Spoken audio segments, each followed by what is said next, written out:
because what we're looking for is for deeper relationships. And when we speak about the balanced life, we want to balance church life, balance family, balance business, workforce life. We're looking for a balance. So we had a conversation with Ted just the other day.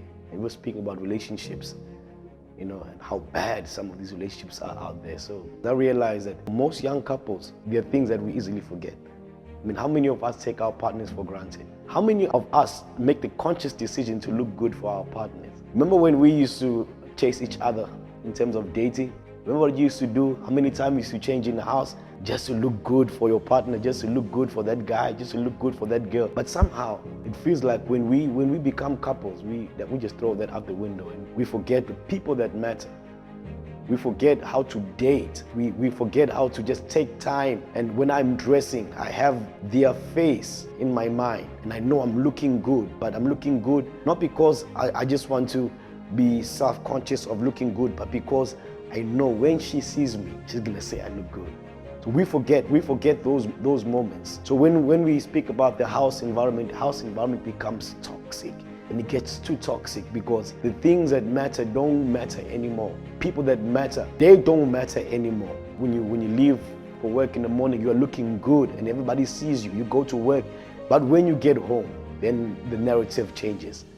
You get home and you know go to Crossaka and you're looking beautiful next Crossaka, you're Brazilian, you're Peruvian. And you just want to take that thing out and you're throwing it anywhere. And you are there with your cornrows, your braids. Now that's what your partner sees. Unfortunately, that's what your partner has to see for the rest of the day, for the rest of the night. And then the people that saw you looking good, your bosses, your colleagues, but the person that matters, they just have to deal with whatever is there. They have to accept. Because now you are home. This is home. I need to relax at home. But now the person that you used to look good for before you were in that relationship, the person that you used to make time for, they don't matter anymore. And it's like everybody else matters. So when we're speaking about relationships, these things must become important to us again. I look at my wife, sometimes small things like eating. Since we got married, we eat together in the same plate.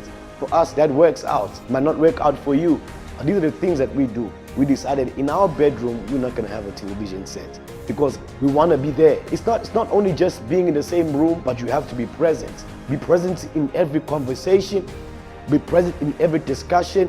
That is the longing of every woman, that when I'm speaking, let my guy just hear me and be present. And those are things that we need to be really, really conscious of. One of the things that we have in my house, we like wearing the same clothes. Not only when we speak about going to church or functions, when we are going out, we will wear the same kind of patterns. We want to look the same. For us, it's important for so many years because there's no way you guys will not communicate. It doesn't matter how angry you get, you have to communicate. If there's confusion in the relationship, you can pick it up. Outside world can pick it up because they're used to you being the same, looking the same when you're going out. So we've been doing that for years and it helps communication. Doesn't matter what is happening in the relationship, we will wear the same. That's to ensure that there's communication. That alone improves communication skills in the relationship. So that is important to us. The other thing that we don't do consciously is to study our spouses, because you don't want to be part of the issues. You don't want to be part of the stress.